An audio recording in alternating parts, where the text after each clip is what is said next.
नमस्कार विद्यार्थियों। पिछले लेक्चर में हमने कुछ क्वेश्चनों की बात की थी। चैप्टर प्रथम के जो क्वेश्चन थे, संभव है और उम्मीद करता हूँ कि आपने कर लिए होंगे और ज़्यादा दिक्कत नहीं आई होगी। आज हम चैप्टर 2 और चैप्टर 3 दोनों के क्वेश्चनों के बारे में यहाँ कुछ महत्वपूर्ण क्वेश्चनों की चर्चा करेंगे, जो संभवतः बड़े क्वेश्चनों में लघुतरात्मक क्वेश्चन आप मान सकते हैं। इन्हें हम यहाँ पर पढ़ करके और समझने का प्रयास करेंगे और साथ ही साथ हम जो इनका आंसर लिखेंगे वो अपने तरीके से आपको लिखना है। As it is notes copy नहीं करनी है, केवल पहले समझें, समझ करके और फिर अपने लैंग्वेज में आप उनका आंसर देने का प्रयास करें। तो देखिए, पहला क्वेश्चन हम यहाँ देखते हैं चैप्टर 2 का। शहरीकरण का महत्व स्पष्ट कीजिए। तो यहाँ पर शहरीकरण के महत्व को स्पष्ट करने के लिए आपको पहले शहरीकरण के महत्व का जो टॉपिक है उसे पढ़ करके और उसमें से आपको अपने हिसाब से अपने अनुसार लैंग्वेज बना करके और उसमें शहरीकरण का महत्व यहाँ पर आपको स्पष्ट करना है।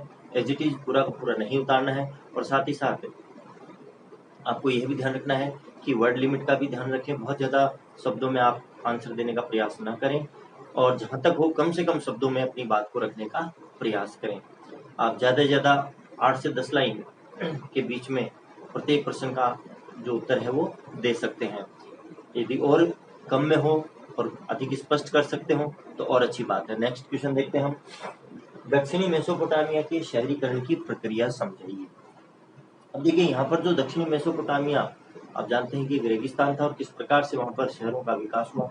तो यहाँ पर ये जो प्रक्रिया है ये किस प्रकार से आपको दर्शानी है। शुरुआत में हमने पढ़ा था कि धीरे धीरे जो दजला और फरात नदियाँ थी वो मैदानी भागों तक, रेगिस्तानी भागों तक, मैदानी भागों से जो उपजाऊ मिट्टी होती थी वो लेकर के आती थी और धीरे धीरे वो उपजाऊ मिट्टी वहाँ जमा होने लगी रेगिस्तान में और कृषि की संभावनाएं बढ़ गई और धीरे धीरे वहाँ कृषि कार्य होने लगा और धीरे धीरे वहाँ जनसंख्या का दबाव बढ़ने लगा और शहर बसने लगे।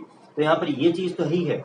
इसके साथ साथ आपको यहाँ पर यह भी स्पष्ट करना है कि किस प्रकार से राजाओं द्वारा और मंदिरों के आसपास वहाँ पर जो मंदिर स्थापित किए गए और जो आर्थिक क्रियाकलाप वहाँ पर हुए उसके कारण से कैसे शहर जो है वहाँ पर विकसित हुए। तो दोनों चीज़ों को मिक्स करते हुए, आपको दोनों चीज़ों को समझते हुए एक साथ इसमें आपको लिखना है। तो आप प्रयास करेंगे कि आप इसको स्पष्ट कर सकें कि किस प्रकार से ये जो शहरीकरण की प्रक्रिया यहाँ पर दक्षिण मेसोपोटामिया में हुई वो किस प्रकार से हुई, इसे स्पष्ट करने का पूरा प्रयास करें। नेक्स्ट हम बात कर रहे हैं मेसोपोटामिया के शहरी सामाजिक जीवन पर प्रकाश डालिए। तो शहरों में किस प्रकार का समाज था, किस प्रकार से लोग निवास करते थे, क्या क्रियाकलाप उनके होते थे, इन सब के बारे में आपको इसमें आंसर में लिखना है। नेक्स्ट हम देखते हैं कि वर्तमान विश्व को मेसोपोटामिया वासियों की क्या देन रही है। लेखन कला की देन के अंतर्गत हमने इस चीज को पढ़ा था कि मेसोपोटामिया वासियों द्वारा जिन जिन चीज़ों की, जैसे गणित के क्षेत्र में, खगोल शास्त्र के क्षेत्र में, ज्योतिष के क्षेत्र में जो जो उपलब्धियां हासिल की गई थी वो आज हमें वर्तमान विश्व में भी देखने को मिलती हैं और ये मेसोपोटामिया वासियों की देन रही है। तो इसका आंसर आप अपने हिसाब से इसमें लिखेंगे। नेक्स्ट हम तीसरे चैप्टर की बात करें, 3 महाद्वीपों में फैला साम्राज्य। तो इसके अंतर्गत देखिए पहला क्वेश्चन बनाया गया है कि रोमन साम्राज्य के प्रशासनिक ढांचे को स्पष्ट करना है आपको। अब यहाँ पर रोमन साम्राज्य का प्रशासनिक ढांचा स्पष्ट करते हुए आपको करना क्या है कि आपको जैसे प्रशासन के अंतर्गत कौन कौन रोमन साम्राज्य के प्रशासन को चलाते थे, किस प्रकार से प्रशासन चलता था। तो सबसे पहले तो उनकी जो कड़ियां थी उसकी बात करेंगे। जैसे हमने बात की थी कि रोमन साम्राज्य का जो प्रशासनिक ढांचा था उसके 3 स्तंभ थे, सम्राट, सेनेट और सेना। तो यहाँ पर आपको इन तीनों को स्पष्ट करना है कि सम्राट के क्या कर्तव्य थे, क्या कार्य थे, क्या उसके अधिकार थे, क्या सेनेट के अधिकार थे, कौन लोग शामिल होते थे और सेना के बारे में भी इसी प्रकार से आपको स्पष्ट करना है। तो यहाँ पर ये प्रशासनिक ढांचा केवल आपको स्पष्ट करना है, ना कि पूरा का पूरा आपको रोमन साम्राज्य का आरंभिक काल पूरा नहीं उतारना है, ये ध्यान रखें। तो यहाँ पर कम से कम शब्दों में और स्पष्ट करने का प्रयास करें। नेक्स्ट हम बात कर रहे हैं कि तीसरी शताब्दी का संकट क्या था। तो ये तो इजी वे में आप कर लेंगे। तीसरी शताब्दी का संकट, तो इसे भी आपको कम शब्दों में ही अधिक से अधिक समझाने का प्रयास करना है। नेक्स्ट बात कर रहे हैं रोमन साम्राज्य में श्रमिकों की स्थिति किस प्रकार की थी। यहाँ पर देखिए श्रमिकों पर नियंत्रण टॉपिक के अंतर्गत हमने श्रमिकों की स्थिति पर विशेष तौर पर चर्चा की थी। तो यहाँ पर आपको स्पष्ट इसी बात पर जोर देना है कि श्रमिकों की क्या स्थिति थी समाज के अंतर्गत, और बाकी की जो बातें उसमें शामिल की गई थी उन बातों को हमको छोड़ देना है। तो यहाँ पर केवल श्रमिकों की स्थिति को आपको स्पष्ट करना है, और जहाँ तक हो कम से कम शब्दों में, यानी कि कम से कम शब्दों में अपनी बात को रखने का प्रयास करें। नेक्स्ट है जो चौथा प्रश्न है इसमें, वो है परवर्ती पुरा काल से आप क्या समझते हैं, संक्षेप में स्पष्ट कीजिए। तो देखिए, परवर्ती पुरा काल हालांकि बहुत बड़ा टॉपिक है परवर्ती पुरा काल का, लेकिन आपको केवल संक्षेप में इतना ही बताना है कि इस परवर्ती पुरा काल में किस चीज को समाहित किया गया है।